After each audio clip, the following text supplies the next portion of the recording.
So let's start with one of the basics. What are stocks exactly? Well, stocks, also called shares, are representations of ownership in a company. When you own a stock, you have a piece of ownership in that company and subsequently have partial claims to that company's assets and earnings. Companies typically issue these shares, meaning create and then sell, in order to raise capital for things like expansion or research. The first time a company offers these shares to the public is called an IPO, or an initial public offering. This IPO event is the first time that a company's shares are listed on the stock market.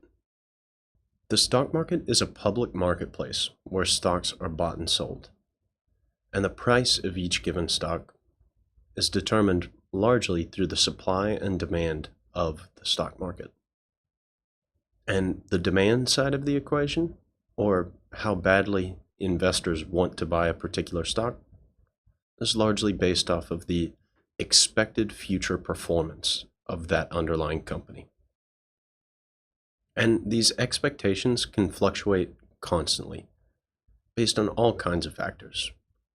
Everything from that company's reported financial performance to expectations related to geopolitical events.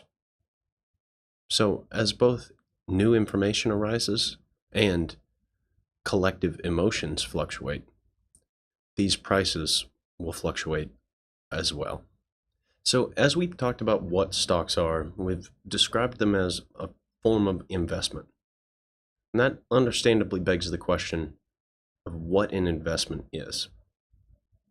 Well, an investment is essentially anything that should either gain value over time, generate income for you, or both. You can invest in all kinds of things, whether it be stocks, bonds, gold, your own education, and more. But the goal is almost always to build wealth over time by allowing your money and resources to work for you. And stocks can accomplish this through two key mechanisms. The first is called capital appreciation, and the second is called dividends. And both of these mechanisms are related to stocks representing partial ownership in a company. For example, capital appreciation has to do with the increase in value of the company itself. As a company grows and increases in value, your partial share of ownership in that company increases in value as well. So if you buy a company's share and then that underlying company grows in value, the stock price will as well. You would then be able to turn around and sell that stock for more money than you bought it for, given the capital appreciation. This capital appreciation is fueled by the growth of the company. And this growth is often spurred by the company taking its profits and reinvesting those profits back into the company's growth. However, some companies choose to instead take those excess profits and pay them back to their investors in the form of something called dividends. This is where companies divide up their excess profits for the year and pay them out to their shareholders. This allows people to develop steady income streams based off of their investments, instead of relying on long-term capital appreciation. Whether this is right for you depends on your life circumstances and time horizon, which is something we'll touch on in later modules.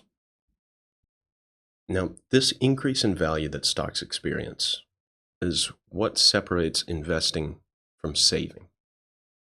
Now, saving, which can mean anything from keeping money in a savings account to stuffing it under your mattress, is absolutely essential to cover things like short-term emergencies. However, it does nothing to grow your wealth on its own. That's because that money shoved under your mattress is actually losing value over time due to something called inflation.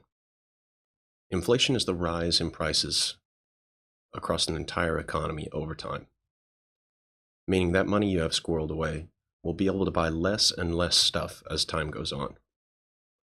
That is, unless you invest that money. Investing allows you to generate returns that not only keep up with inflation, but can outpace it, allowing you to build wealth over time. Now, if you take those returns generated by your investments and instead of pocketing them, reinvest them to where they generate their own returns as well, you'll be able to dramatically increase the rate at which you accumulate wealth through an effect called compounding. Compounding occurs when your investment returns start generating their own returns, and it creates a sort of snowball effect, allowing even small investments to become very significant over time. It has such a dramatic impact that Albert Einstein is said to have called compounding the eighth wonder of the world.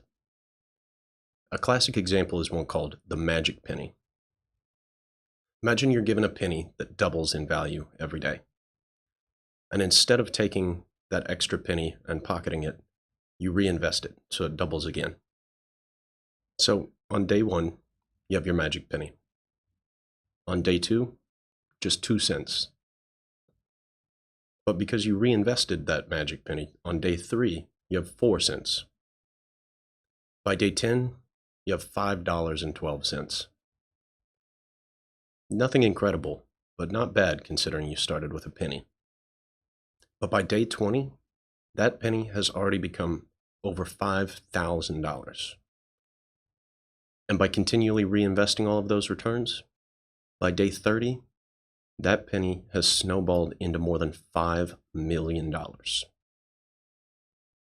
The two key takeaways here are how powerful it is to let your money work for you and how important it is to start early. Because the earlier you start, the more time your money has to compound on itself.